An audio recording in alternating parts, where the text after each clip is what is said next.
Can you hear me now? No? Yes? Okay, good. Thank you.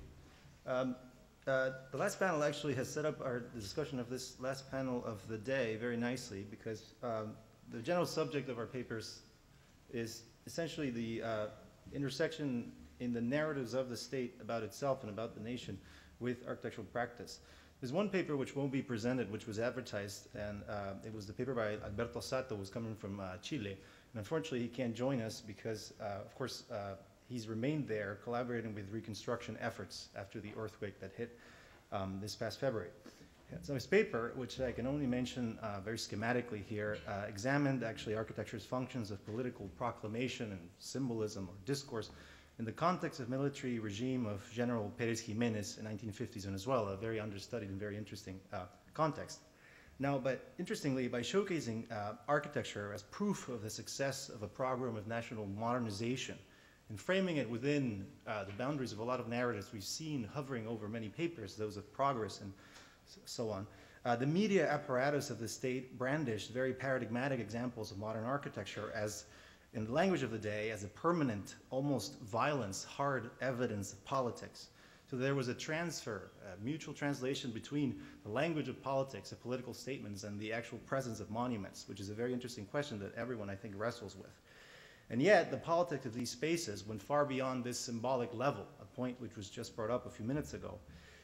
Because Sato's analysis also showed that architecture's complicity with authoritarian practices went beyond that to the rituals, to the to serving as a stage for the rituals of power as well, and also as serving as a device of social containment.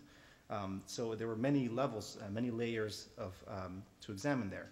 And of course, the rest of our papers in our session will focus on architecture's compromised relationship to these claims and these kinds of statements in the case of 3 other mid-20th century states. And in every case, we'll see a very interesting dialogue in which architectural production and the state's narrative economies, if we can call them that, come to contain, inhabit, and even confuse one another very productively. I'm going to introduce the speakers in order of appearance. Ascensión Hernández received her PhD from the Department of Art History at the University of Zaragoza, where she now teaches architectural history and theory, and her paper is titled Architecture and the State, the Dictatorship of General Franco in Spain in the 40s and 50s. Ash Leto is a practicing architect who has received degrees from Iowa State University and Princeton, and is currently in the HCC program at MIT, finishing a Master's of Science in Architectural Research degree. And his paper is titled, Who's Warsaw? Modernizing Development and Historic Restoration on the Same Side of Socialism, but now has intriguingly changed, and it's called Recomposing Warsaw, Modernizing Development and Historic Restoration on the Same Side of Socialism. That part has not changed, which is interesting. Now, our last speaker will be Federico Freski, who received his PhD in History of Art from the University of and I know I'm going to butcher the name, but it's called the Witwatersrand in Johannesburg, where he's currently a senior lecturer at the Wit School of Arts.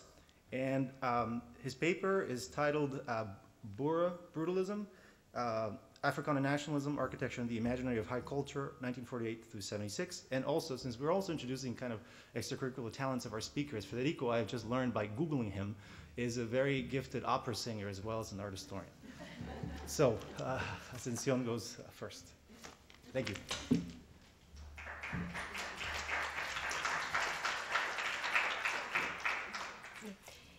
Good afternoon, and first of all, thanks to the organizers for letting me speak and do my presentation.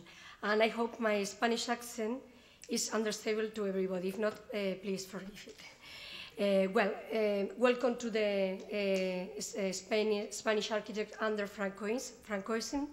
And this paper is focused in the different instruments used by Franco to control the architecture.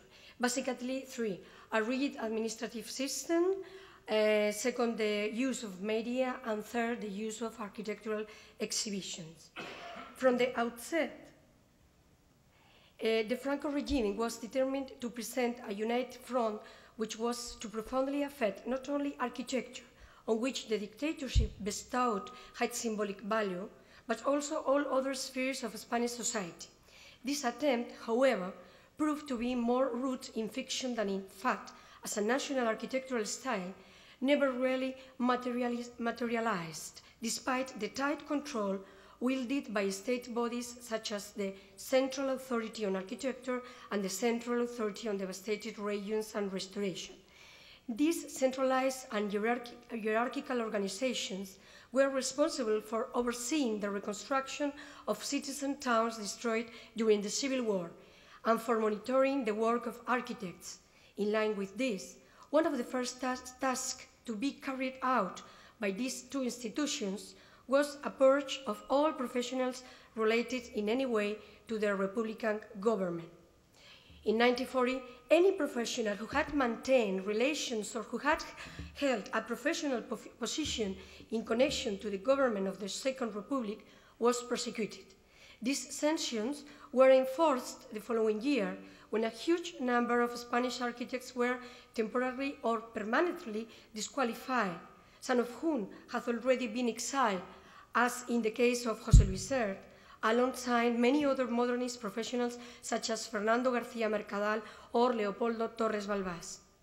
Others, such as Fernando Chocagoite or Alejandro Ferran, were disqualified for a number of years and were later unable to practice their profession. Once the purge had been carried out on the architectural body, architectural practice was heavily monitored. When it came to the devastated regions, for example, the projects had to go through several approval processes. First of all, at a local level, the regional offices, and then at a national level, not forgetting to mention the control exercised by the chief architects when they periodically visited the various work in progress. Having the architects under control, the dictatorship used every available means to redirect and manage the architectural forms and styles that would best express the spirit of the nation's new era. The media, particularly specialized magazines as Reconstruction or Revista Nacional de Arquitectura, was used to give a platform to architects connected to the regime, from which they disseminate a conservative aesthetic ideology, signifying a regression with regard to the modern forms introduced to Spain in the late 20s and the 30s. The rejection of rationalist architecture was due to the homogeneous style that was associated with the modern movement, a criticism that was indeed prevalent in other countries. Yet in Spain, this rejection took on a political dimension, as rationalist architecture was linked to the Second Republic. Moreover, the return to historicism that Spanish architecture was subjected to under Franco was bolstered by specific factors in our country. Firstly, the existence of a powerful historicist school of thought that had been investigating the existence of a national architecture since the end of the 19th century. This tendency became a trend, regionalist architecture, in the opening decades of the 20th century, and didn't disappear with the emergence of rationalist architecture. Consequently, when the political context, a dictatorship interested in creating its own mythology of Spain's history, allowed for it, these historicisms that had never entirely disappeared gained renewed strength. Secondly, given the dire economic stress Spain was faced with at the end of the Civil War, which coincided with the beginning of the Second World War and the severe difficulty of getting basic materials vital to construction such as cement and iron into the country, the logical conclusion was for the architects to go back to using traditional materials and construction techniques which were cheaper and easier to obtain at that time. This fact linked with the previous increasing interest for the popular architecture in the 20s, as studies, as publication of several architects made evident. Significant in all this is that virtue was made of necessity, the argument being that this architectural reorientation, rejection of contemporary materials and the return to traditional ones, was in defense of local styles. The Central Authority on Devastated Regions and Restoration was, naturally, one of the most active institutions in spreading this idea. The effects of its work was soon felt. having a decisive influence on the transformation of the rural world's physiognomy. Through the efforts of this organization, active from 1941 to 1957, a profoundly traditional and nationalist aesthetic was born that did, however, include in its detail the characteristics of each region, so as to avoid the homogeneity attributed to rationalist architecture.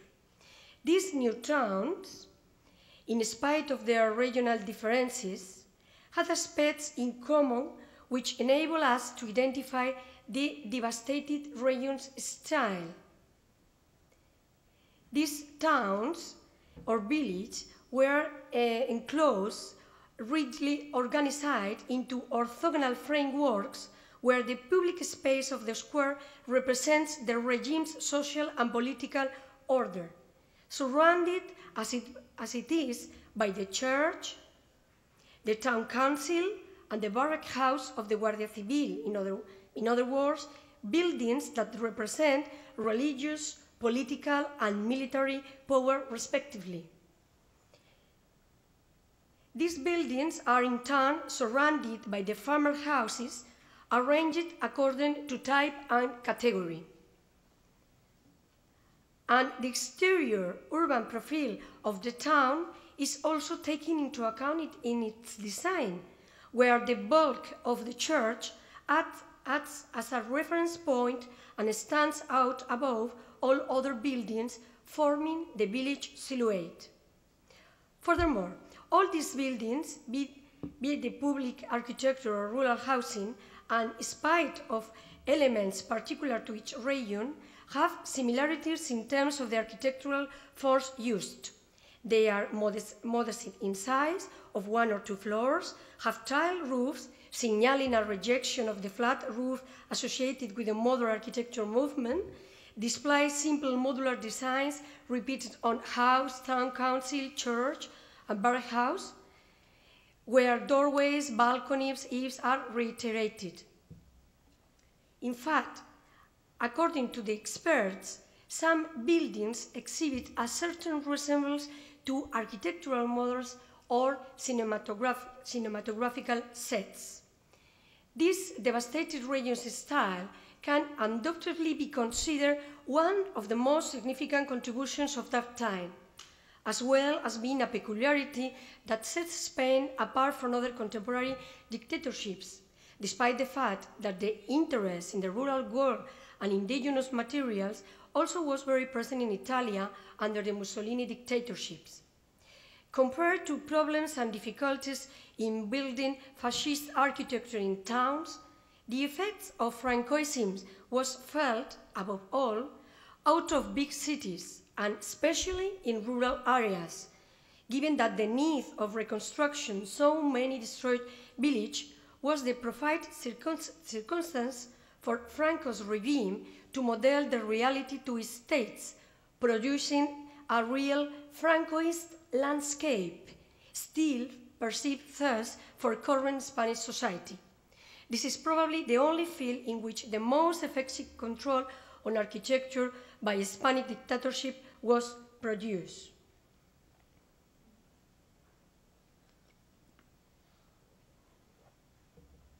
Franco, like the other European dictators, was highly aware of the importance of the role of propaganda in the indoctrination and control of the population and architecture, to which the regime granted special significance. It wasn't excluded from this realm of thought. In direct relation to the topic we are examining, we have noted the existence of a purposeful propaganda machine incorporating the daily press, who promptly reported the country's reconstruction process and the important role Franco played in this action. So there are frequent articles in this vein from the press of that time outlining Franco's numerous and regular visits to inauguration of works and restoration of monuments. There were also, however, specialized magazines such as Reconstruction or Revista Nacional de Arquitectura, who cater for a limited section of the population, the architects. These monthly or bi-monthly magazines effectively fulfill several aims to build up an official image of Francoism and to consolidate an architectural aesthetic, not a trivial matter when we take into account that after the war, Spain was isolated, and architects, many of whom were young and recently graduated from architecture schools, had no access to other means of information. In this respect, these magazines were the main point of reference for architects, to the extent that the buildings shown in them served as a feedback system, reinforcing the architectural criteria of professionals who were in the service of the state. In relation to the first aspect, construction, the official image of the regime, these magazines acted in parallel with the rest of the national press, which was also totally controlled by the dictatorship, in presenting a Manichaean version of the civil war and the Republic's government, where the idea of Franco as leader and savior of the homeland was reinforced. Both publications published numerous articles presenting a simple, biased or prejudiced vision of the recent past, reducing it to the dichotomy of past Republican's destruction and present Franco's regime reconstruction. These magazines also provide descriptions of war ruins, particularly through the 40s, referring to the destruction of temple, church, convent, in quasi-apocalyptical terms, using and abusing words like heroes, ruins of our glorious crusade. To confront the destructive power of Marxism, the enterprising capability of the regime, with Franco at his head, emerged. It involved constructing an official story that would legitimize the new order, whereby monuments destroyed by the Republicans and subsequently restored by Franco's regime would come to represent the quality of the symbols of change produced in our country.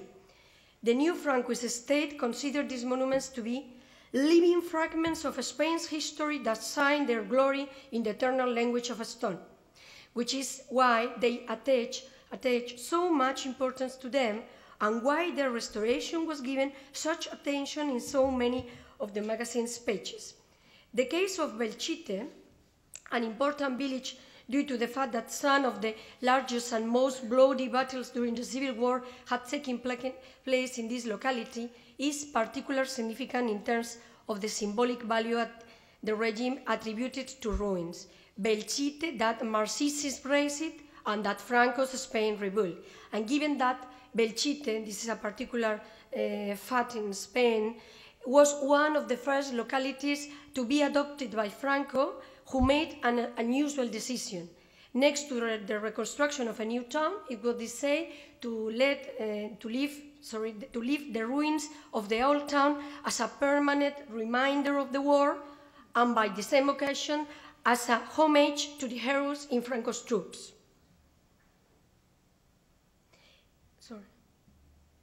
It is also worth mentioning, in relation to magazines, certain aspects, as it is surprising that so soon after the Civil War, two magazines, Reconstrucción and Revista Nacional de Arquitectura, with such a costly format, should be published in a country immersed in enormous economic difficulties. Meticulous design, a large number of image, large format, and quality paper are some of the characteristics that give us pause for thought, especially if we consider that these publications were designed for a minority readership, the architects.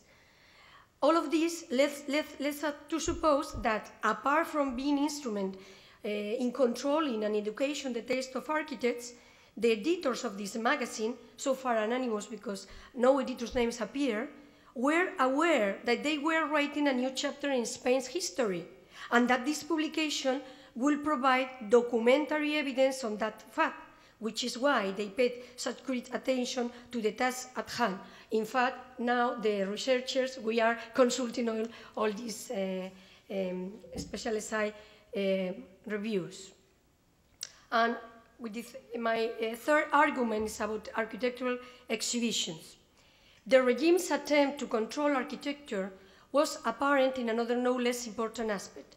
particularly from the point of view of symbolic and ideological values, this being the construction of a propaganda apparatus surrounding the figure of the dictator, representing him as the leader, heir to important Spanish heroic figures who saved the homeland from the destruction caused by the Second Republic, an image that was in keeping with that of other dictators of that time, such as Hitler, Mussolini, or Stalin. In this context, it should be analyzed another notable phenomenon from that area, the proliferation of architectural exhibitions about the reconstruction of the country. These events, organized by the Central Authority on Devastated Regions, were held in various Spanish capital cities to show the work undertaken throughout the 40s. The aim of all these activities was to realize, highlight, and strengthen the leader's role before the society of that time. Obviously, this is the first exhibition in 1940. Little work could be shown, as the devastated regions had only been in operation for a short time. So the organizers decided to present a sample of the projects to be carried out by the institution. Housed in what is currently now the National Library in Spain, the photographs from the exhibition show 14 rooms that demonstrate the remarkable effort put into the work, such as the construction of temporary sets, an altar to the fallen, wall paintings, fresco or the destruction, that echo the monumental style of Italian paintings from 30s, and a sober museological presentation, plans and models of the reconstruction projects in the village adopted by the caudillo. The organizers' interest in showing the figure of the caudillo as the country's protector should be emphasized. Hence, his bust appears framed by a large allegorical mural representing the nation's reconstruction, and the opening ceremony on June 14, 1940, was presided over by Franco, perched on a medieval-style throne, a cushion at his feet, reinforcing the idea of the dictator as a monarch.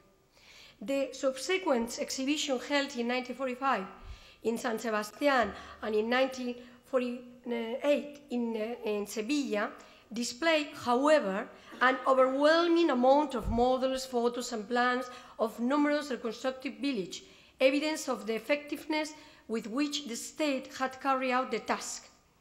Likewise, it is worth reviewing a joint exhibition held in 1941, where contemporary German architecture was shown to emphasize Franco's close relationship with Hitler, alongside Spanish architecture. This exhibition, held in the Palacio del Retiro de Madrid, presented models of some of the most important projects for the regime, El Proyecto del Valle de los Caídos, as a way of expressing the new style imposed by the dictatorship. The aim of these public events was to show and emphasize the country's recovery through the reconstruction of housing, infrastructure and monuments, hence the great symbolic importance paid to architecture and cultural heritage in personifying the new spirit sweeping the nation. This type of exhibition were all part of the comprehensive propaganda apparatus the dictatorship had put in place in order to establish the new regime. The level of importance the dictatorship afforded it, this type of events and activities, led us to surmise that it was perhaps measuring itself up to and confronting the memory or the ghost of the Republican government. It should not be forgotten that the Second Spanish Republic had remained anchored in the collective consciousness not only as a politically turbulent phase, but also as a period when culture thrived, earning the nickname in the body of historical literature, the Silver Age. Thus faced with the active cultural life of the 30s, Franco's dictatorship introduced a surprising program of cultural activities and propaganda acts focused around the dictator, which were intended to invalidate that sparkle from the recent past associated with the Republican government and reinforced control over the population, a large section of which had been in favor of the Republic, through the incessant repetition of the new national values that inspired all these events. Although this is only a speculation on my part, it does seem as if Franco's government was contemplating and constructing its image through this architectural exhibition in reaction to that of the Republican government, one of whose major symbol, as all of we know, was the construction of the great and brilliant Pavilion of the Spanish Republic for the Paris International Exhibition of 1937.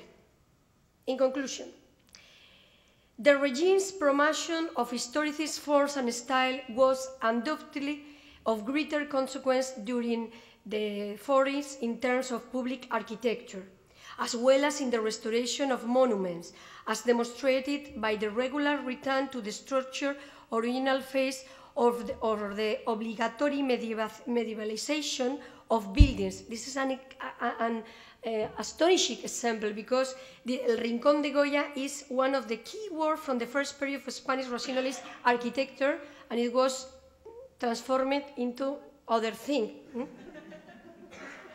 Okay, so, and by entire towns, the Aragonese municipality of Sos del Rey Católico is a prime example of this. I invite you to visit this beautiful town. It lies like a middle age. Is it not? It's 50s, 60s, but it's beautiful, in fact. And, but in the field of creative new architecture, contemporary Spanish architecture ended up returning to its place in the modern sphere, exposing the regime's contradictions and lack of consistency in this field. Several facts revealed this to be the case. In the 50s, particularly when it came to privately funded architecture, some work managed to avoid the regime's aesthetic control and demonstrate the influence of international artists. What is most fascinating in this instance is the assimilation of organic architecture in categories as interesting as cinema and theaters. Here are examples of my town in Zaragoza. It is even more surprising that young architects in the state's service accomplished projects based on regional architecture, yet far removed from the picturesqueness of some of the towns built by the central authority on devastated regions, where they explored the possibility of using more abstract and modern designs, as demonstrated in the style of the agricultural school in Talavera de la Reina by Rafael Aburto. Other signs of change were apparent in public architecture, where already towards the end of the 40s, buildings were different in style to the historic things promoted by the regime were constructed, such as the Casa Sindical by Cabrero and Aburto in Madrid.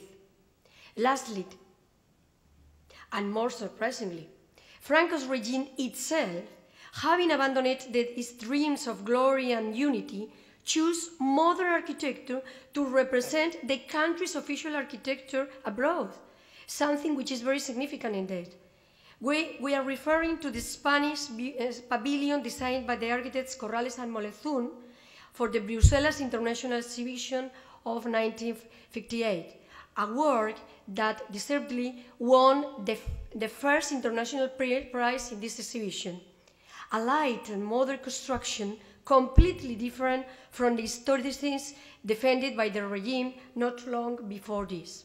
To conclude, the comparison between the models exposed at the Exhibition of Works by the Central Authority on Architecture in Madrid in 1941 and the image from magazines at the time of the Spanish Pavilion in Brussels in 1958, separated by the time frame of only 70 years, saw the inconsistency in Spanish fascist architecture and the futility of the regime's effort to control a reality that eventually turned against the dictator's own dreams. Thanks to you for listening.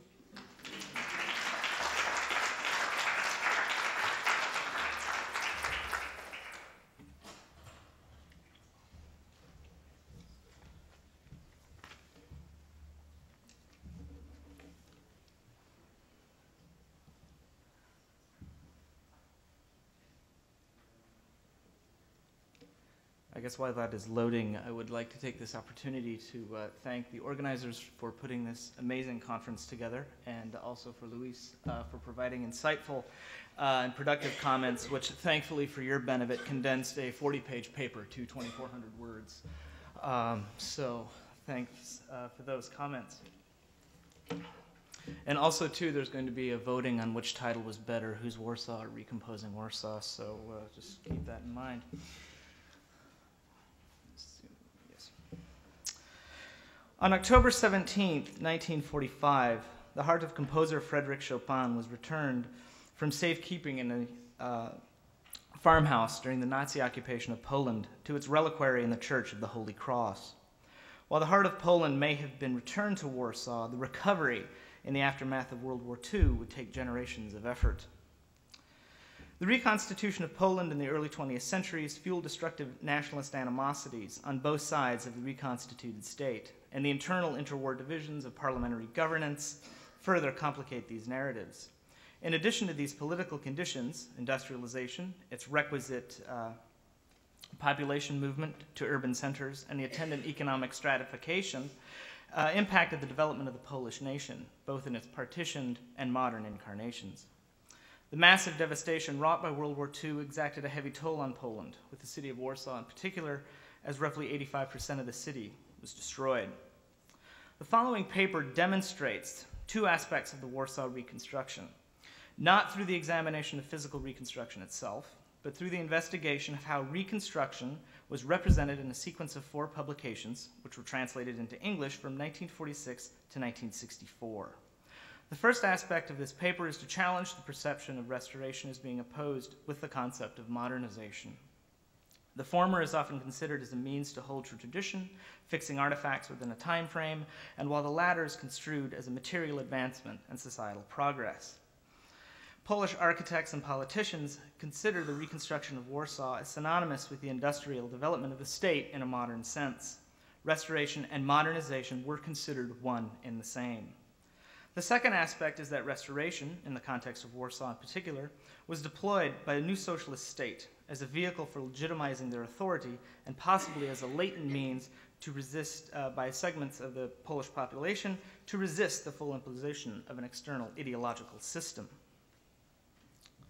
This paper will consider 4 publications. The first, a reconstruction exhibition pamphlet from 1946 entitled Warsaw Lives Again, with an introduction by Louis Mumford and written by Stanislaw Albrecht. The second is a presidential speech by Bolesław Bierut given in 1949 but published in 1950, packaged and published as a pictorial essay, the 6-year plan for the reconstruction of Warsaw. The third is a site-specific history of the Old Town of Warsaw, produced in 1956 by Jan Zakładowicz and Piotr Bigniewski. And the final is a retrospective narrative by one of the architects of Reconstruction, Adolf Sierowiski, that appeared in 1964, titled Warsaw, A City Destroyed and Rebuilt. What this paper intends to demonstrate by relating these texts is a coherence beyond ideology that posits historic restoration and modern development as similar methods towards societal progress, an image of progress that served the interests of an occupier. And so we see here the sequence of text, Warsaw Lives Again, followed by the president's speech, and then this anthology of the Reconstruction, and then the narrative from the 1960s.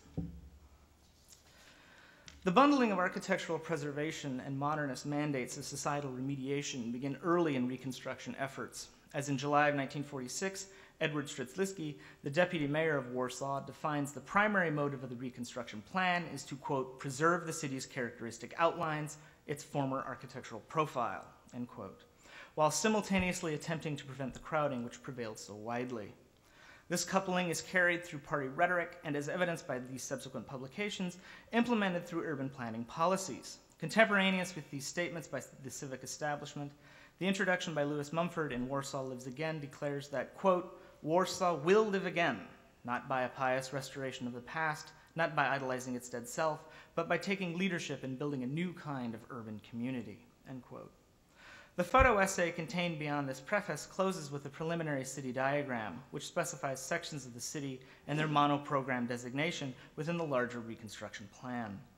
The urban diagram is faced by a collage of an aerial view of Warsaw ruins overlaid with models of Reconstruction. The final image is construed as a critique of the past capitalist structure, but destruction provided an opportunity to rebuild a new and modern way of life, modelled on the socialist system. Adjustments to the city, and by extension society, would have grounding in the history of Warsaw, but could only be advanced and calibrated through socialist modernizing. Quote, in so designing the city, states Albrecht, the planners are aware that their plans will affect, perhaps for many years to come, the social structure of the country, end quote. So we see here the kind of typical specific sections of the city outlined, and then the aerial ruins of Warsaw overlaid with modern models. The diagrammatic representation of the city would gain further currency in the published pictorial record of Boleslaw Bierut's opening speech given at the Warsaw Conference of the Polish United Workers' Party on July 3, 1949. The book opens with a photograph of Bierut off to the left of the image and the requisite committee seated behind him. Above the party panel, a large map of Warsaw dominates the center of the image. This map provided an interactive surface that would illuminate specific sections as the president spoke of architectural restoration, housing, infrastructure, and industrial projects. Bierut states that Reconstruction has entered a second period of planning, different from that just after the war, in which extraordinary spontaneity, coupled with a large number of carefully planned undertakings, sought to expediently resurrect the city. He states, quote, we must see to it that the class struggle is suitably reflected in the execution of every undertaking, end quote. How this image and association were to be grafted onto replicas of medieval streetscapes and Baroque palaces fell to the preservationists, planners, and of course to party rhetoric. So we see here's the large map, and then these two would have appeared underneath it in the publication, and so you can see the streets being illuminated, various levels of infrastructure, and then these segments of the city as he spoke about different sections. And then here we have Bierut speaking, and then for those of you scoring along at home, our friend Joseph Stalin, who was also very much thanked in the course of this document, so you understand those external conditions. The Reconstruction History of Jan Zakowatowicz and Piotr Bryniecki, published in 1956, sketches the rebuilding of Warsaw's Old Town. This text offers more insight to the bureaucratic mechanisms of Reconstruction, as shortly after the Soviet liberation in January of 1945, the Bureau for the Reconstruction of Warsaw, the BOS, was established and worked in tandem with the Department of Historic Architecture, an agency that was charged with the protection and rebuilding of historic structures. The authors declared the Reconstruction as being the first of its kind in history. However, Warsaw is also compared with the past destructions of Babylon and Jerusalem. The utilization of existing roads and subterranean infrastructure was deemed the most effective means to rapidly reconstruct the city. The foundation, vaults, and first floors of the buildings of the old town had survived for the most part, and were deemed suitable basis for reconstruction. The old town was to be returned to a residential quarter in keeping with the larger master plan. Quote, it only remained to decide upon the style of reconstruction and to solve the problem of adapting the old town to modern housing conditions, end quote. The destruction of the old town revealed various stages of building methods, and the center of Warsaw was considered a vast research laboratory. The metaphor of the laboratory is a deliberate situation of architectural restoration within a modern development strategy, as craftsmen were working alongside specialized professions. Houses, which lent themselves to residences, of course, regained this function. The exteriors returned to a historical image, but the common spaces, such as stairwells, were altered to provide more habitable space and modern amenities. The larger patrician period structures, considered the most important and conducive to housing cultural institutions, such as the Warsaw History Museum, were to be restored throughout. The plans were also connected to the construction of the major highway artery of the east-west thoroughfare, which tunneled under the city. Tunneling new infrastructure below while restoring structures above is not unique to Poland, but how the two were framed within the rubrics of central bureaucracy, government sanction, and ideological legitimacy is productively specific to our conversation. And so we see here, this is the east-west thoroughfare, which was tunneled under the old section of the city. And this was a series of drawings for elevations throughout the whole section of the old town and even the new town, in which wartime devastation was juxtaposed with the images before the war and then how the buildings were subsequently restored. In 1964, Adolf Surowiecki published a retrospective that documented the 19 years of rebuilding since the liberation. Warsaw, a city destroyed and rebuilt, begins in October 1944, after the Nazis had crushed the Warsaw Uprising. He then flashes to 1960, situating the text not from the point of the, quote, reconstruction of Warsaw, but from the construction of Warsaw, end quote. And you see right there his emphatic boldness of that assertion. Citing the laying of the first cornerstone, which occurred on January of 1945, he contrasts this founding with the modernist projects of Shandagar and Brasilia. He states that these cities began from a similar cornerstone, but that Warsaw was an urban spirit before it was a ruin, and that spirit is what brought the survivors, and the socialists, back to found the city again. Siebierwisky positions the clean site conception of capital cities being constructed under Western auspices as distinct from the socialist approach for Warsaw, which he claims nurtures history while actively modernizing. With the consolidation of socialist power, 1947 was the year of two major organizational changes. The BOS was restructured and renamed the Warsaw Town Planning Office with oversight by the City Council, and the Government Commissioner for Warsaw Reconstruction was created within the Ministry of Reconstruction nationally.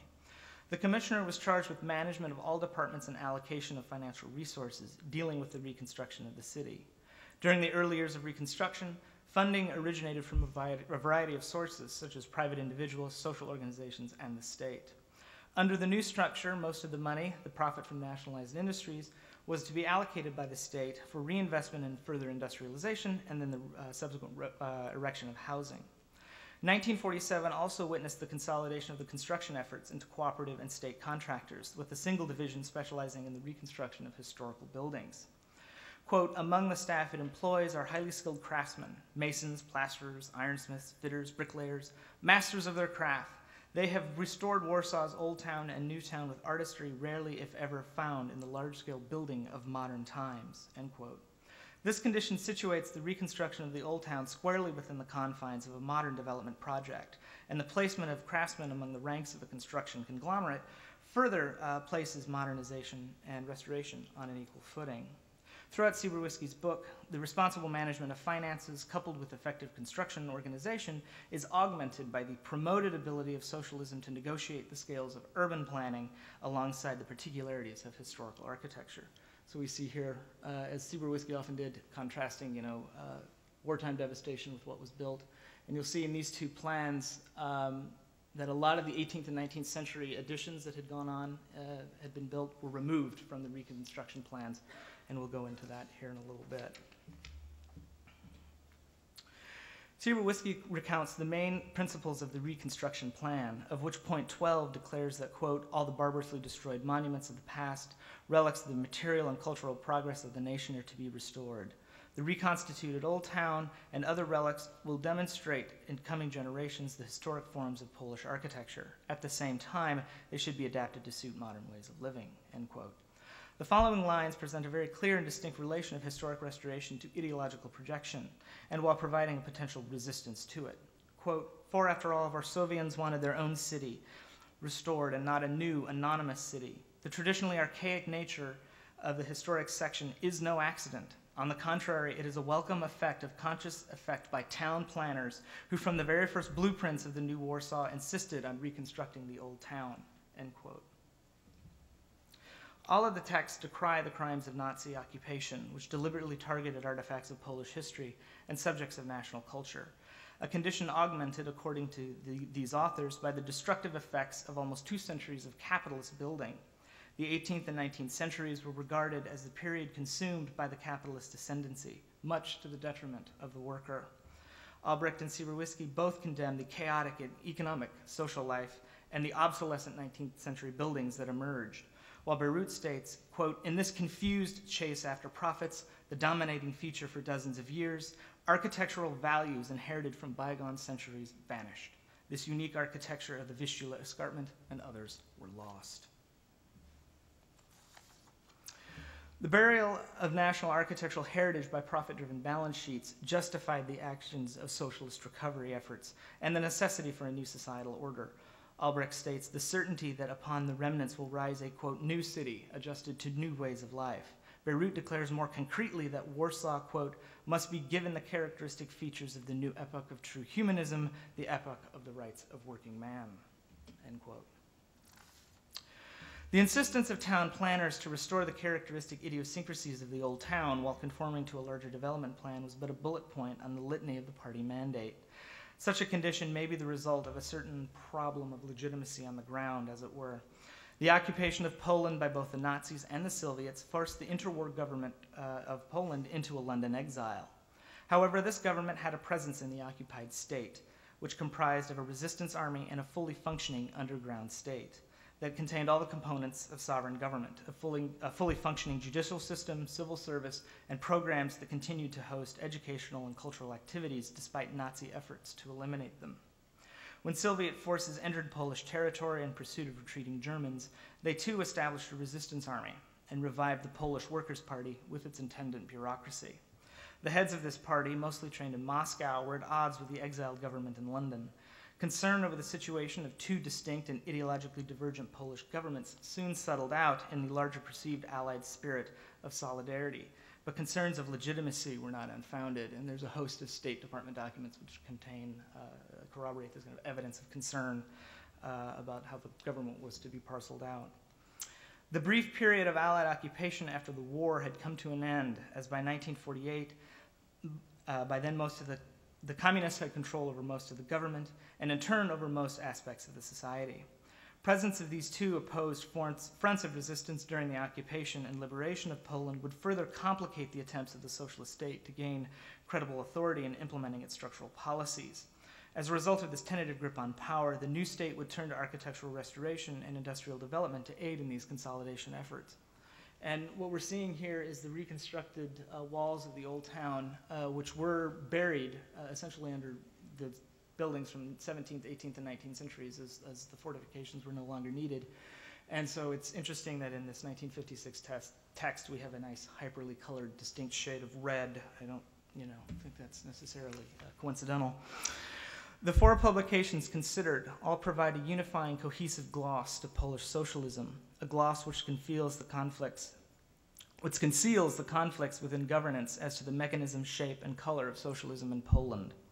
Deeper investigation of this in relation to modernizing and restoration will provide insight made for a speculation at the beginning of this talk. The potential of resistance in varying guises by distinct segments of the society is beyond the scope here, but I pose the question in order to begin the consideration of how representations, plans, and strategies can be marshaled in double ways to both impose and resist within the same condition. And it's interesting that these texts, all of them, recall history in a very specific and certain way, yet at the same time continually recycle the photographic images, juxtapositions of heavy industry in relation to monumental forms. And so if you were to take these four texts kind of apart, you'd see that the same photographs appear, the same kind of spreads start to appear, but always kind of repositioned through text. So they're always bundled with that. The outline of historic Warsaw may on the surface appear to contradict the development aesthetic of the high modernist silhouette of Brasilia, whose outline is also historically protected as significant. And the ease of situating them as oppositions, both ideologically and aesthetically, is offered by such frame. However, with Warsaw, the sheer weight of devastation and the seemingly false facades of reproduction belie an interesting and productive narrative, as illuminated through the sequence of texts, whose continual representation of Reconstruction through the recycling of photographs, the transcription of texts, amplifying or subsuming of party rhetoric through bureaucratic minutiae, and the situation of varying agents tell not the history of Warsaw's reconstruction, but I believe its multifarious recomposition. Thank you.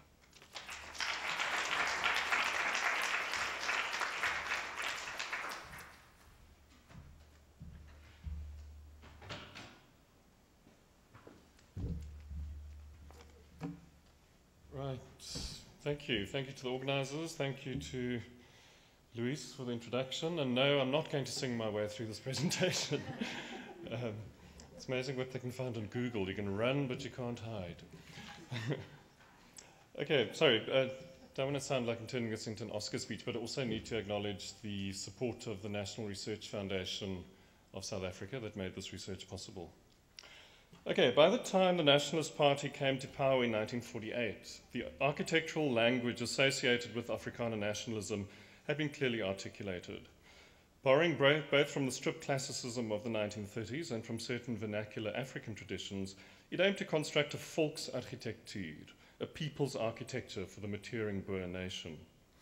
As a concrete manifestation of political aspirations at a time when Afrikaner nationalism was asserting itself, volksarchitectuur thus made a claim for the authenticity of the modern Afrikaners' uniquely African origins and their consequent right to sovereign nationhood. The decorative programs commissioned for these buildings in turn reinforced the clumsy tropes of political authenticity and belonging implicit in the architectural vocabulary. The quintessential example of this style was Gerard Mutex' Voortrekker Monument, was inaugurated in 1949. Following so close on the heels of the National Party victory, it gave literal expression to the abstractions of politics and nation building and appeared to set the tone for the future architectural projects of the Afrikaner state. By the time of the Soweto uprisings in 1976, however, this language had shifted considerably. On the back of an ever-strengthening economy and burgeoning industrialization, state-sponsored building projects had proliferated in the urban centers, but now invariably designed in a style that embraced the concrete and glass modernity of the post-Second World War international style with a fervor that bordered on the messianic. The decorative programs commissioned for these buildings were also increasingly and insistently abstract. From monolithic civic centers and provincial administration buildings to theatre complexes, airports, and Dutch Reformed churches, the overwhelming, if often inappropriate, architectural message of the 1960s was a government that had arrived and whose claims to progress and modernity were unassailable. I suggest in this paper that this self-conscious embrace of modernity is more than merely a response to the nationalist government's program of modernization and urbanization. It is also implicitly linked to the construction of a particular imaginary of white Afrikaner nationhood. Large-scale buildings promoted the imaginary of modernity and success, while the self-consciously abstract art that populated them further reinforced the Afrikaner nation's sophisticated European values. This, I argue, has profound implications for notions of what constituted Afrikaner high culture and the way in which it was officially mediated in architectural terms at the height of apartheid. As Afrikaner nationalism matured as a social and political force in the 1930s, its social imaginary was increasingly associated with what Dunbar Moody identifies as the civil religion of the Afrikaner folk. The articles of faith of this religion were a strict Calvinism, single medium mother tongue education, racial segregation, the betterment of poor Afrikaners, and ultimately the establishment of a republic. In cultural terms, the civil religion was expressed primarily in two ways. First, in the valorization of the majestic beauty of the virgin landscape, or promised land, which had been paid for in blood by the righteousness and heroism of the Voortrekkers. And second, in the imaginative reconstruction of the history of the Voortrekkers, whose selflessness and brave sacrifices led the Afrikaners through the wilderness to this promised land. The inauguration of the Voortrekker Monument in 1949 was thus the realization of a long-cherished desire to have a permanent and highly visible shrine to the Voortrekkers, and was therefore an event of considerable cultural and political significance. The monument is also the crowning achievement of the notion of volksarchitectuur, whose most vociferous champion was the architect Gerard Mutex. The first fully articulated exemplar of the ideas that would inform the monument is Mutex's Marinsky Library on the University of Pretoria campus. The university had become an Afrikaans language institution in 1930, and Mutex was the chairperson of the University Council at the time of the library's commission. The project thus afforded him a prestigious platform from which to promote his ideas of volksarchitectuur. The library's battered granite walls arising from the rusticated base create an impression of monumentality, while the zigzag stone course at the top of the building, later to be repeated on the Voortrekker Monument, is a direct reference to the outer walls of Great Zimbabwe. The zigzag, a ubiquitous and enduring signifier of Africa, is repeated on the spandrel panels and window panes. Other direct quotations include low reliefs of the Zimbabwe bird on the entrance architrave and baboons above the entrance itself, which is a motif taken from a carved soapstone dish that was found in the ruins. As with the Frederick Monument, this highly selective reading of an African vernacular is subsumed within the streamlined modernity of the overall design, quietly promoting the notion of the authenticity of the modern Afrikaner's claim to African origins and the consequent right to its bounty. In the context of an Afrikaans language institution known for its nationalist sympathies, this was provocative stuff indeed, and would be amply vindicated by the Nationalist Party's victory in 1948. By the time of the Soweto uprisings in 1976, however, Volksarchitectuur had assumed a very different guise. Although rhetorical statements drawing on the established tropes of the civil religion never entirely disappeared, after the establishment of the Republic in 1961, a strident and self-conscious modernity was unequivocally associated with the appearances of the various apparatuses of state. Thus, between the birth of the Afrikaner national state in 1948 and the political watershed of 1976 that would ultimately destabilize it, a significant shift occurred from a backward-looking blood and soil regionalism to a sophisticated internationalist rhetoric that was more in tune with the aspirations of a modern nation state. Theories of nationalism are instructive here. As Anderson, Gellner, and others have shown, something of a paradox is discernible in the construction of new nationalisms. While nations are by definition relatively recent constructs, this objective modernity is underscored by a subjective sense of antiquity. Homi Bhabha refers to this phenomenon as a double time of the nation, in which the nation simultaneously posits ancient origins as well as a progressive futurity. The imagined past gives it legitimacy, while a forward-looking modernity enables it to take its rightful place as a viable entity within a community of nations. Lawrence J. Vail shows how similar impulses may be discerned in architectural terms. First, in the need of the sponsoring regime to reassert a subnational identity by equating its ethnic heritage with the national. Second, its need to extend this identity into the international realm by means of some kind of noteworthy modernity. And third, the need to develop the personal identity of the client or designer. Certainly, all three of these elements are abundantly present in Mutex Volksarchitectuur. Not only do they conflate the Afrikaner subnational identity with the broader African identity by means of the use of regional materials and iconographic references, but do so within a self-consciously modernist style. This in turn establishes Mutex as the quintessential Volksarchitect, or people's architect, whose engagement on any subsequent projects would carry the tone of highest moral credibility. Nonetheless, Mutex's emphasis on autochthony and heroic history is fundamentally backward-looking, its nationalist rhetoric relying heavily on notions of subjective antiquity.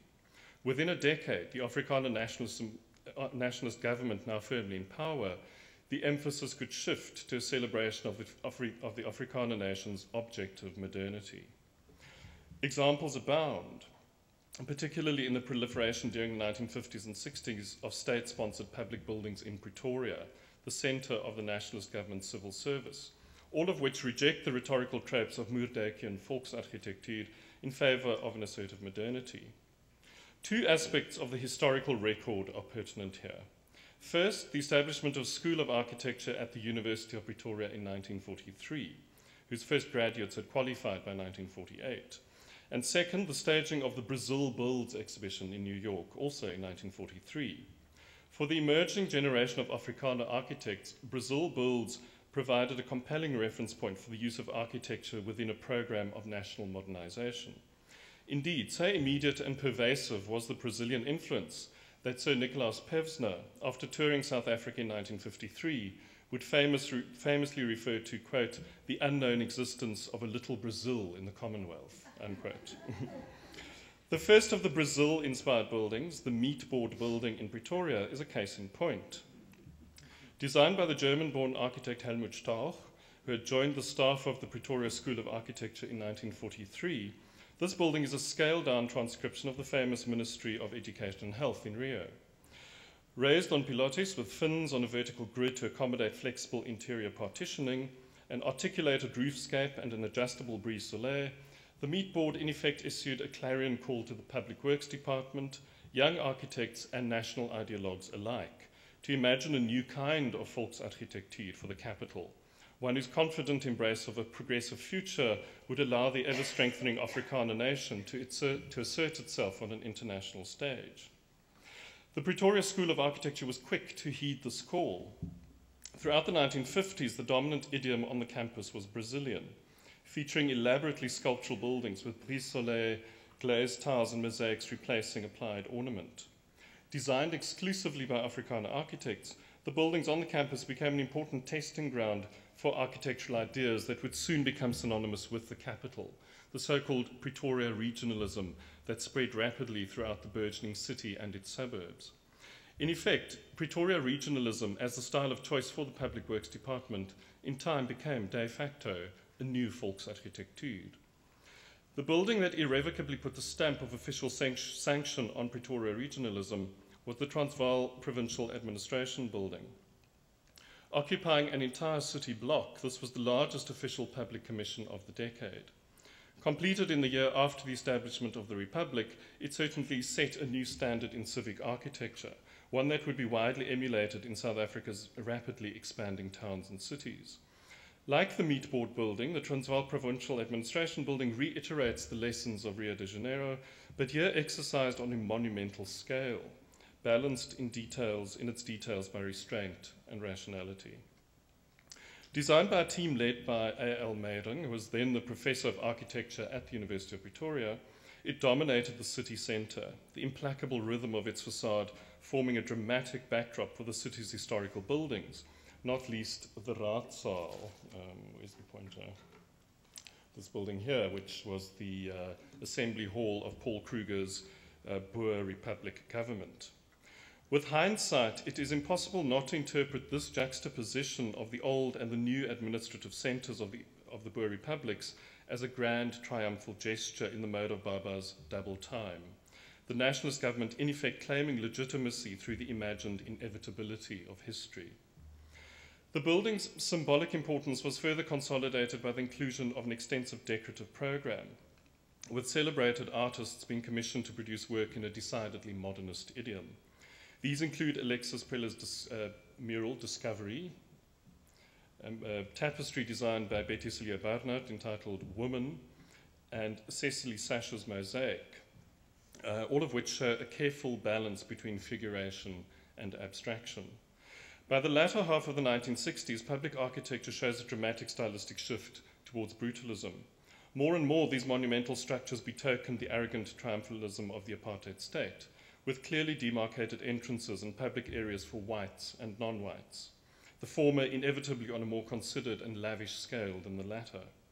The decorative programs associated with these buildings also became increasingly abstract and sophisticated, stridently proclaiming the flawed ideal of an up-to-date white nation in Africa. Significant examples include the H.F. Verwoerd building, the home of the provincial administration of the Orange Free State in the city of Bloemfontein, which features a 12-story high stained glass facade by the artist Eben van der Merwe and a large mural by Betty Celia Barnard featuring the development of the Orange Free State.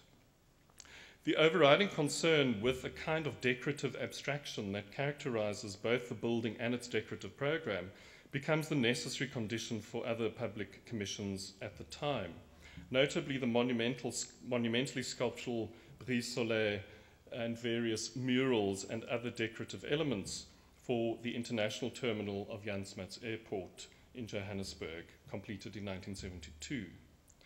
The self-conscious celebration of modernity that informs the H.F. Verwoerd building and its decorative program is interesting in terms of the social imaginary that it constructs, particularly in view of the fact that it was completed at a time when the National Party was enjoying its strongest support. The March 1966 election, in which the National Party won an overwhelming majority of 126 seats, effectively rendered South Africa a single-party state. And the Prime Minister H.F. Verwoerd's political and economic agenda had been largely fulfilled by the time he was assassinated in September 1966. In a building named for the infamous architect of apartheid, as is known, this building clearly asserts that while the Prime Minister may be dead, his vision of economic prosperity under the guidance of white supremacist culture continues to flourish. It is important to note that, unlike Moerdijk, the architects producing this officially sanctioned modern architecture in the 1960s and 70s were not all Afrikaners, nor were they necessarily Afrikaner nationalists. Indeed, so abstract and internationalist are their designs that it seems in retrospect that they were wholly unmoved by or willfully oblivious of the political turbulence of their age. While the fact that they achieved official recognition in the form of highly visible public commissions does not necessarily make them complicit with the nationalist project, it nonetheless points to a paradigmatic shift on the part of the Afrikaner cultural elite. Sophistication was increasingly being valued above sentiment, an optimistic future over a troubled past. This has to be understood in relation to changing ideological values in the 2 decades after 1948. The period immediately following the 1948 victory was dominated by the consolidation of the Nationalist Party's ideological principles. By the 1960s, however, this had largely been achieved. Afrikaners were now firmly in control of all organs of state, and the generation that had come to political maturity was sufficiently empowered to embrace new constructs of what it meant to be an Afrikaner. Indeed, throughout the 1960s, the notion of the modern nation was aggressively promoted. Against a backdrop of increasing isolationism, the draconian policies of the state were justified in terms of white Afrikaner racial and cultural supremacy, with apartheid as its ideological cornerstone.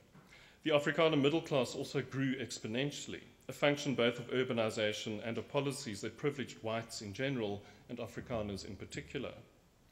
The generation of urban Afrikaners that came to maturity in the 1960s and 70s thus had a profoundly different awareness of itself and of its place in the world than that which had informed its parents and grandparents.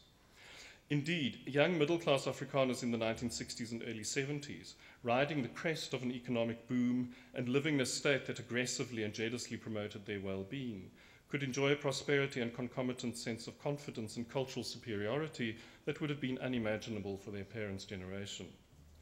An important aspect of the debate that cannot be overlooked here is the ideological schism between the so-called verlichte, or enlightened, and the verkrampte, or reactionary Afrikaners, that occurred within the Afrikaner elite during the 1960s.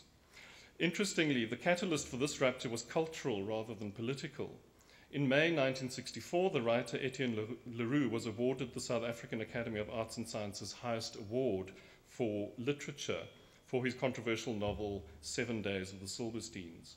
At once a parody of the creation and a parable of the failure of the nationalist project, the controversy that it provoked raised profound questions about what constituted the acceptable limits of Afrikaner culture. Although a staunch nationalist, Leroux was a member of the literary group the Sestigers, or the 60ers, who took it upon themselves to revitalize Afrikaans literature.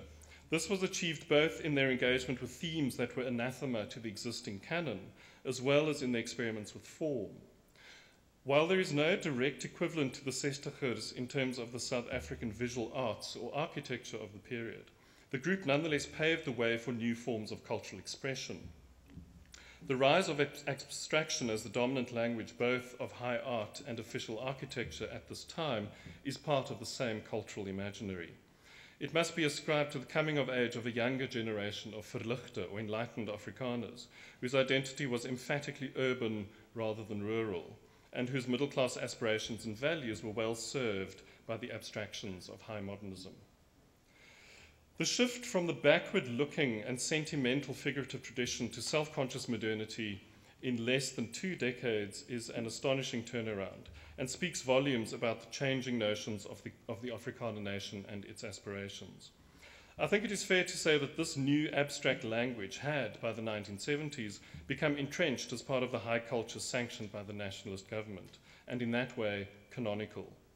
This in turn raises interesting questions about the relationship between the canon and power, and about what gets valued in particular social and political contexts, and why.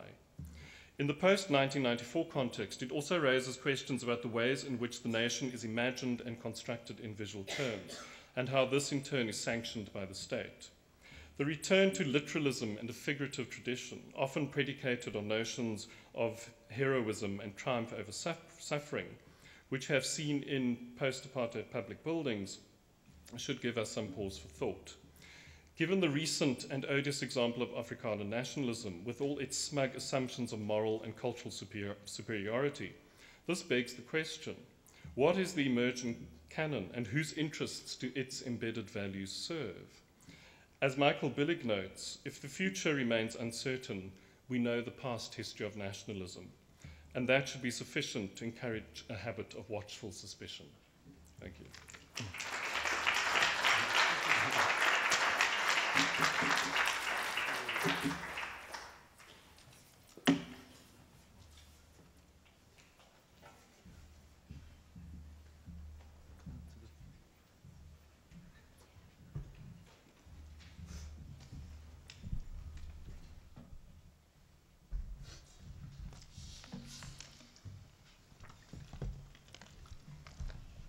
First, of course, I have to thank these speakers for all these great papers. It's always the job of the person who's sitting in the seat I'm sitting to somehow disagree with them and critique them and tell them what's wrong with their papers, or at least I think that's part of the job. And in this case, it was particularly difficult because I had to force myself to find some disagreements, but luckily for you, I found some.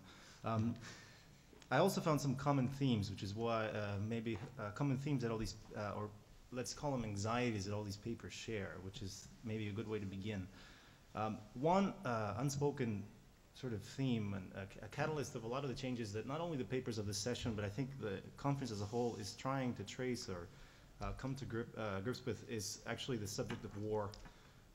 War, of course, not thought of as a destructive or solely as a destructive presence in the production of architecture, but actually as a very, very incredibly powerful productive force, which we saw in two papers at least today, because it both, well, the current explanation goes that, of course, when war starts, architecture stops, but nothing like that actually happens, and instead architecture becomes other things, and architecture or war paves the way for architectural production usually.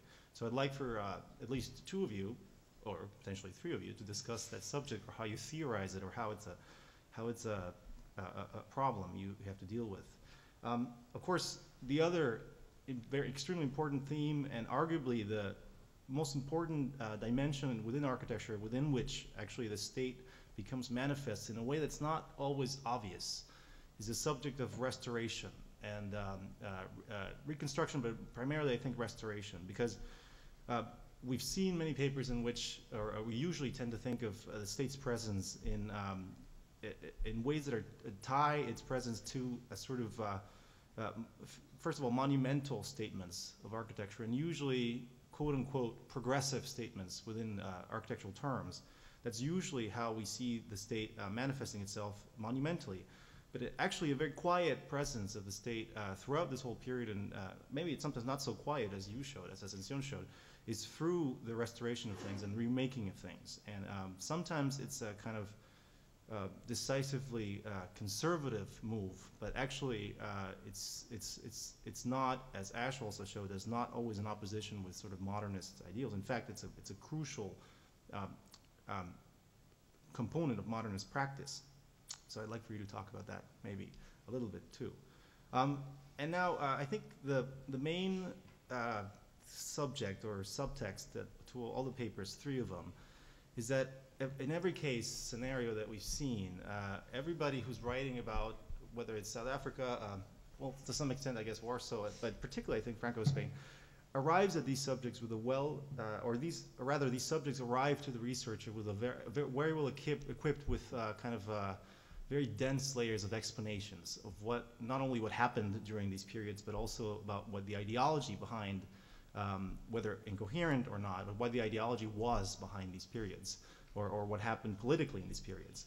And I think a subject that everyone is grappling with is primarily parsing how architecture complicates that relationship, because I really believe it does. Of course, a classic way to deal with this is to say that architecture is or provides ideology with a certain language, usually monumental language, or that it masks things, or that it clothes things, or that but it always stands in a very unstable, very promiscuous relationship with ideology. But in cases like these, where we already have a very, sometimes very sophisticated, sometimes not, but always very strong and very well-established literature that explains this to us before we get to the actual architectural evidence, so to speak. It's always a very difficult problem, because nobody really is going to stand here, or nobody in their right mind usually is going to stand here and say that, well, apartheid maybe wasn't that bad, and You know, nobody's going to start defending that. We all agree more or less on aesthetic and moral terms about the kind of how wrong that was. Same thing with Franco, and maybe not so much for Warsaw, because I'm assuming this is a relatively pink audience, pink ideologically speaking. So deep in our pink hearts, we all have some kind of nostalgia for those kinds of, you know, very distant socialist scenarios, which we're usually very far removed from, and maybe that's why we like them so much. But in any case, maybe that's a little more debatable, but there's a set script, and then there's many layers within, or many ways, many modes in which architecture interacts with that. So I wonder if we could start talking about all that, just one by one. Ash goes first. No, I'm going to be the state declares that Ash speaks later, but this okay. My fascist side has to come out. So, in attempting to maybe position in of your dense layering that Yes. you presented, I mean, the positioning of restoration as an opposition to modernism, you know, you always kind of have to produce one in order to refute it, right? In order to legitimize the modernizing project, you have to kind of refute the fact that everyone's backward or peasants or whatever you. And more often than not, coming from what we would call a provincial or parochial part of the United States, you know, we've always been kind of couched as a means of,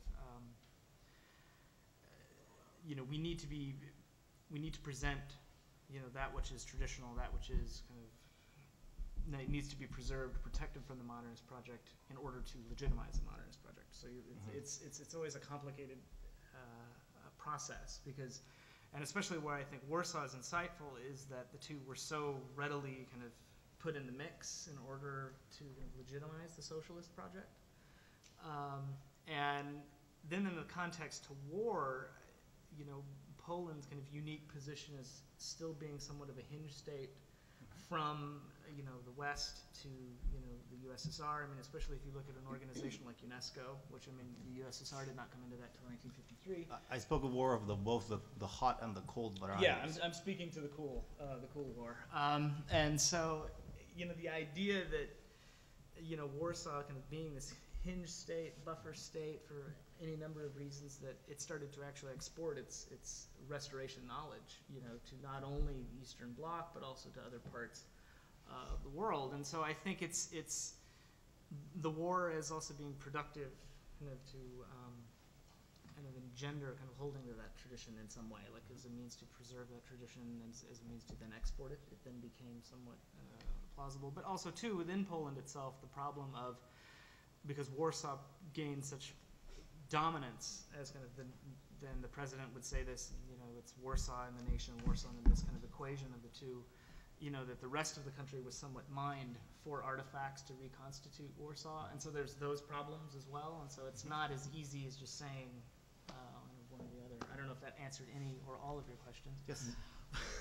Well, there are answers, but that's pretty good. I think what I can respond to, you know, it's not obvious in my paper, but the idea of war is omnipresent. Afrikaner nationalism as an ideology was born on the back of the South African War and the indignities and, you know, the sort of the attempts to crush the Boer nation that happened in that war, and, you know, sort of women and children being interned in concentration camps and so on. And the history of that war cast very long shadows deep into the 20th century. And in a sense, the kind of need to mobilize the folk, in a sense, was partly on a kind of, you know, on the one hand, to take ownership, to take possession of the sort of promised land, but also on the kind of never again principle, you know, that we would never be a people that are crushed like this again. And hence the kind of Volksarchitektuur ideas in the 1940s. But I think what's interesting is that the idea of war, you know, as the shadows of the concentration camps start receding and the shadows of the South African war start receding, another war takes over. And that, of course, is the ideological war, you know. So, in effect, the Afrikaner government was a government at war. It was an illegitimate government at war to protect its status. You know, from the minute it took occupancy in 1948 until the minute it was booted out in 1994, we were effectively a country at war. with itself. You know, so it was a civil war that never happened. And in a sense, these sort of grand rhetorical statements of public space and public building and public art are a kind of a papering over that. It's a kind of it creates this kind of these elisions and lacunae, you know, and interpolate every single subject that looks at them. Well, I would like to introduce another reflection about restoration, because it's a topic that is growing and having more importance now in the world of architecture. And restoration sometimes is presented, or is always saw it as a technical operation, and it is, because if you don't restore a monument, sometimes the monument pulls down.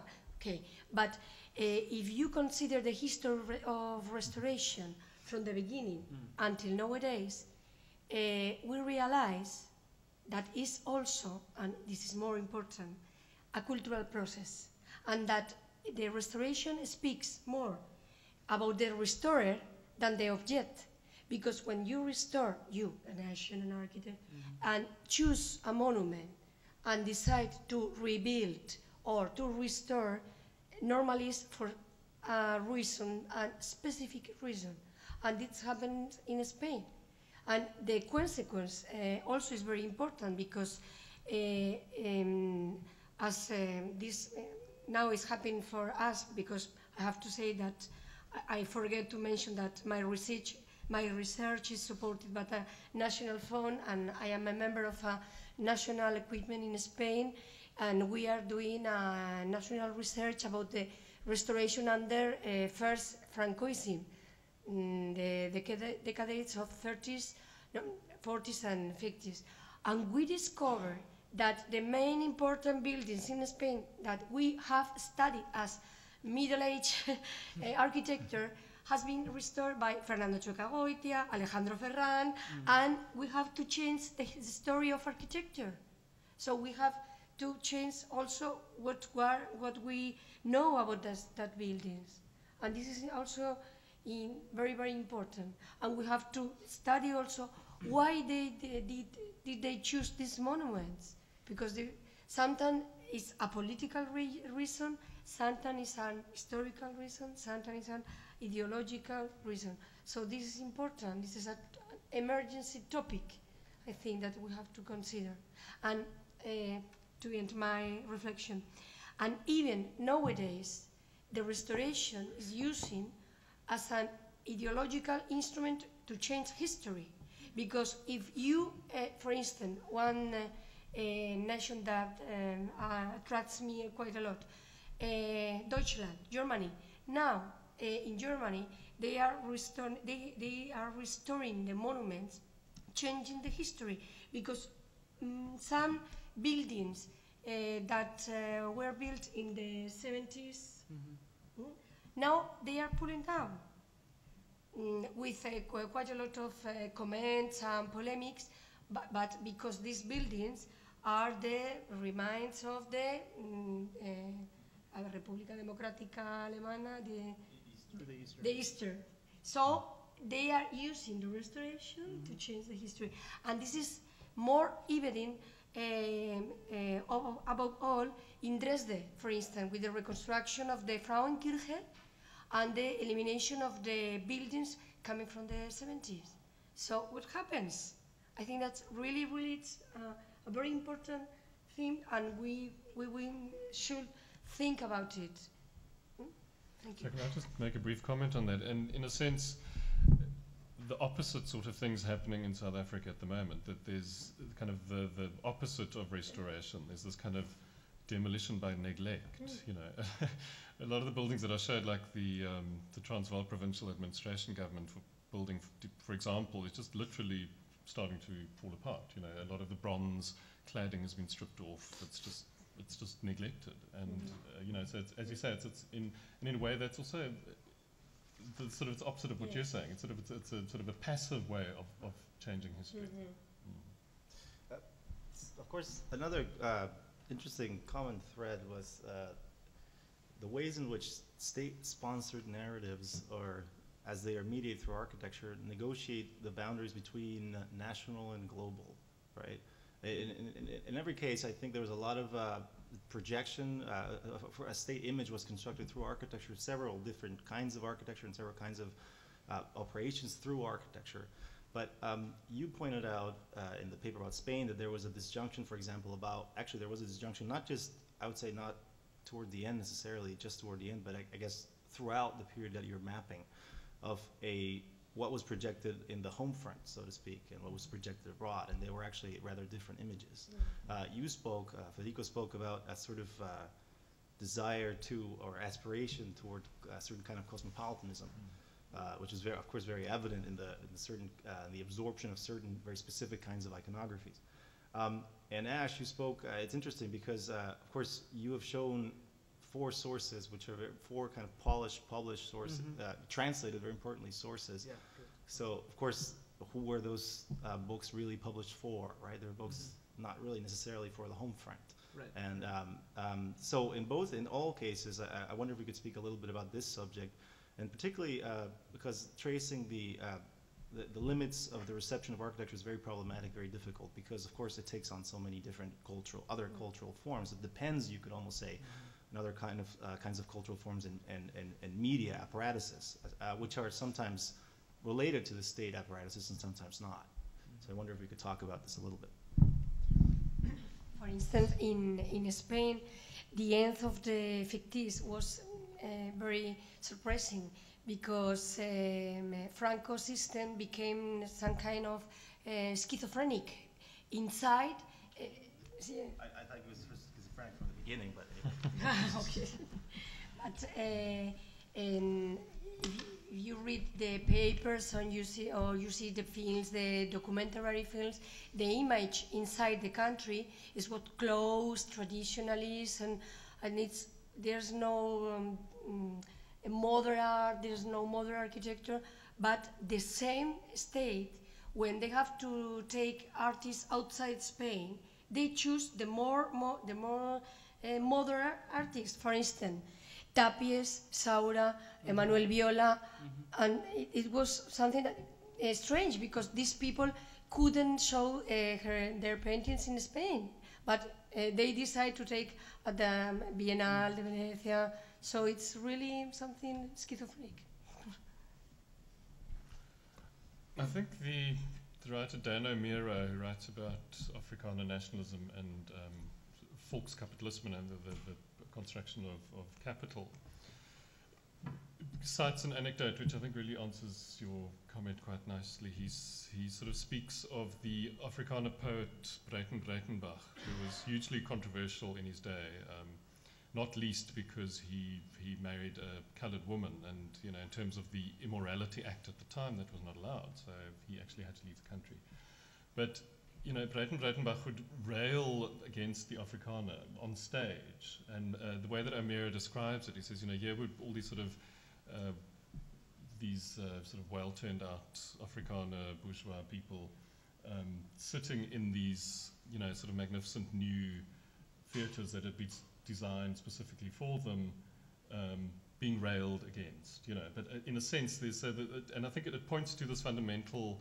It's a kind of a paradox in a way, that on the one hand you've got this very determined and very self-conscious embrace of modernity and internationalism and cosmopolitanism, and yet it's a society that is so inward-looking and so closed-minded, and so, the ideological control exerted by the Broederbond, for example, which was this kind of secretive organization that shadowed government, and that ultimately would enable people to get the commissions for these projects and so on. So there is that kind of tension between the international image and the sort of fact of the culture under the surface.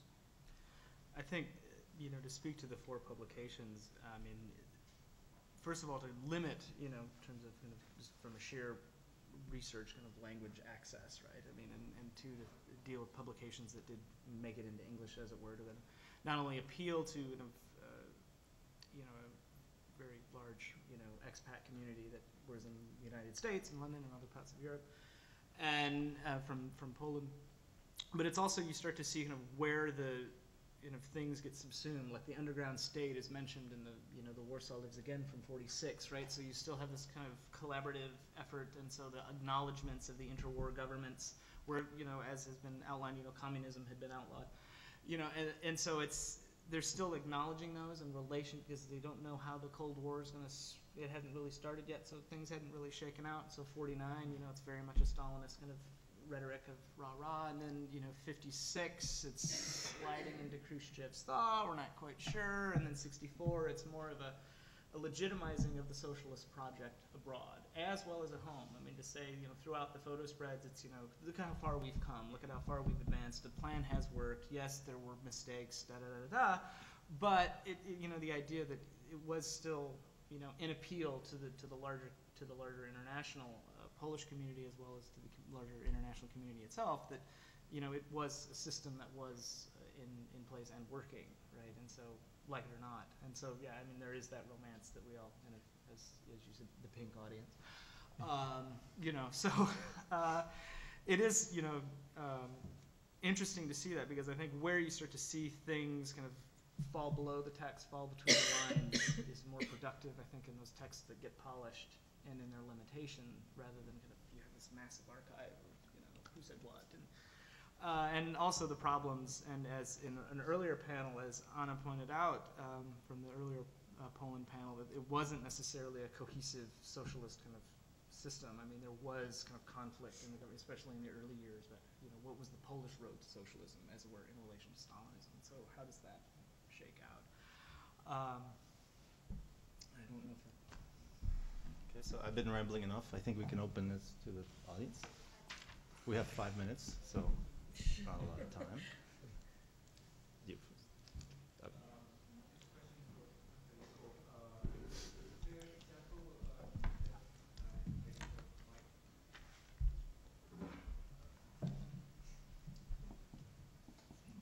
You showed the library that you showed, Pretoria Library in the beginning. There were references to different cultural styles you mentioned.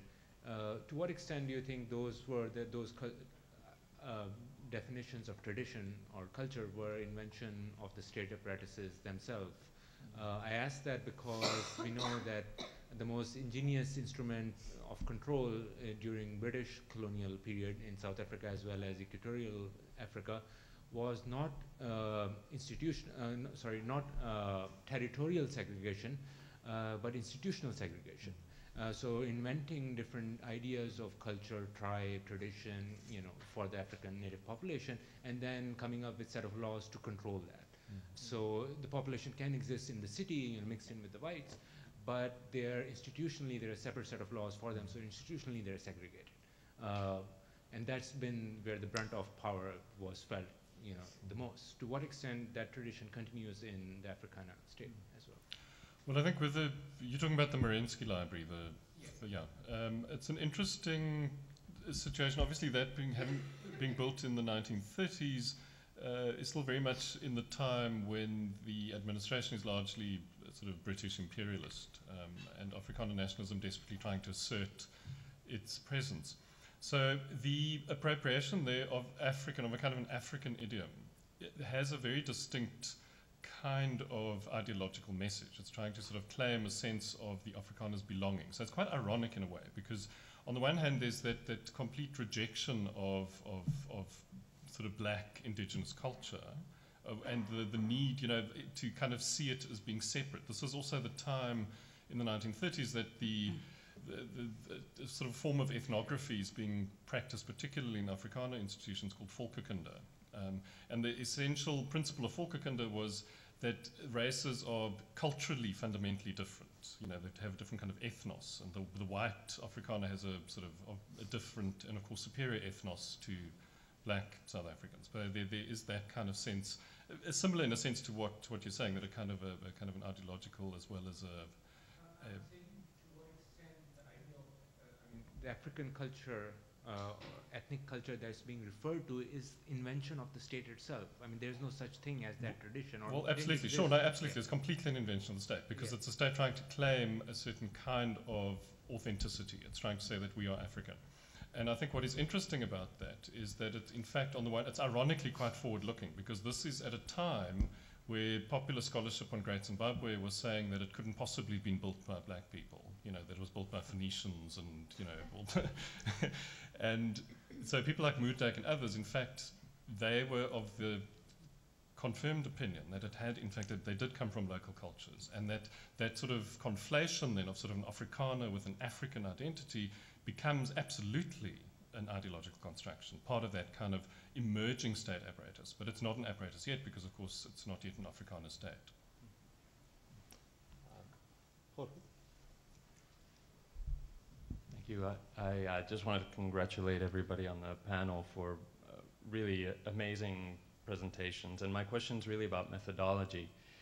And in thinking about your historiography, I mean, were you, the dates that you picked, I thought it was quite interesting to see the way each of you tried to frame your papers in relationship to what Luis was mentioning at the beginning, these kinds of existing interpretations of history. And if the conference is about architecture and the state, certainly there are different kind of temporal frameworks that are imposed on the history of architecture and the history of the state. And it's interesting when political events become the kind of organizing framework for understanding architectural history. One wonders whether that is the most, it's certainly necessary sometimes, but whether it's the most productive.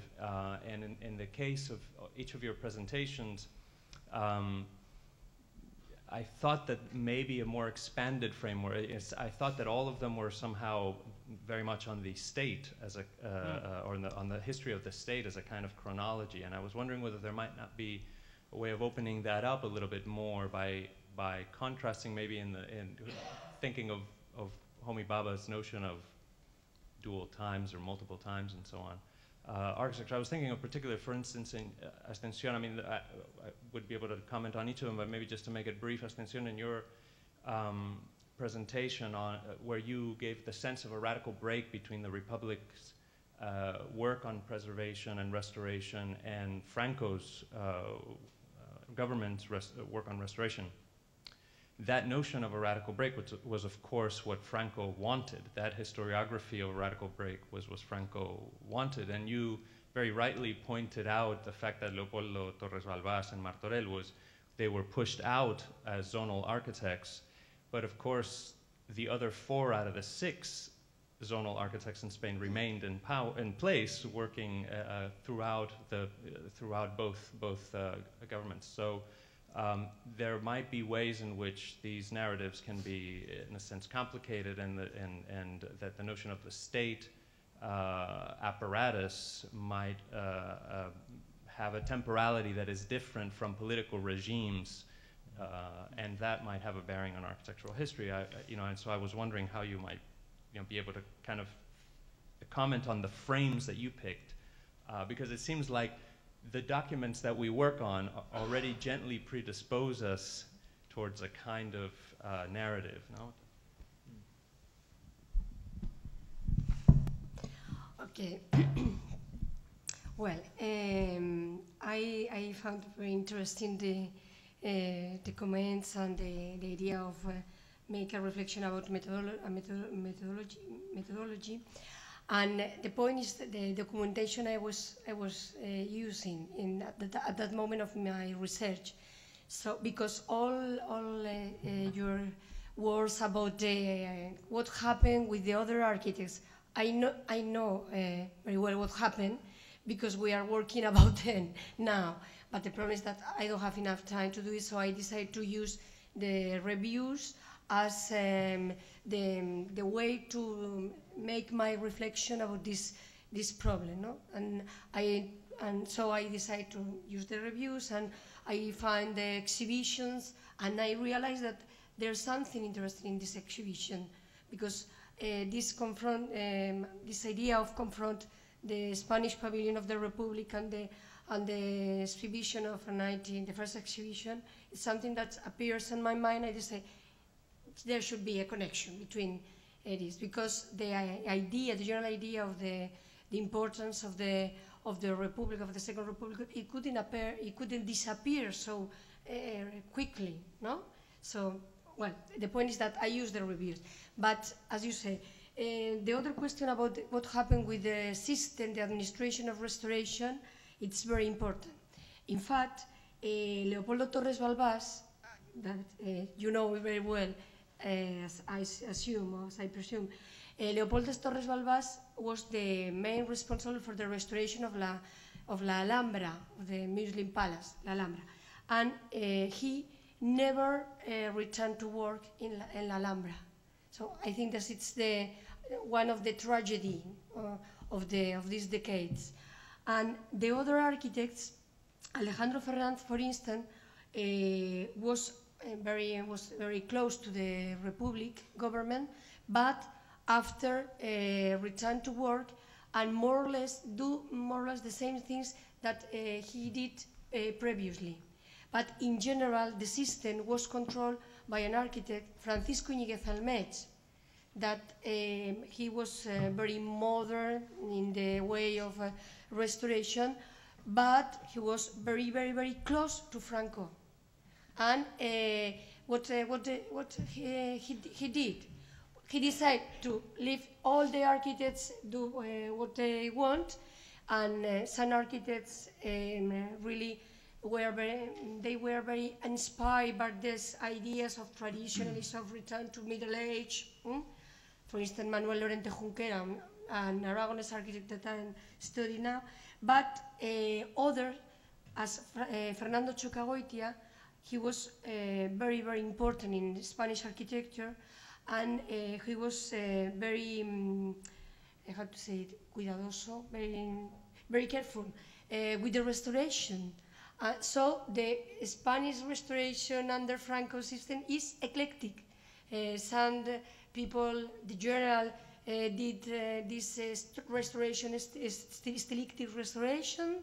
Francisco Iñiguez Almech didn't coordinate anything, but they choose the best monuments to restore.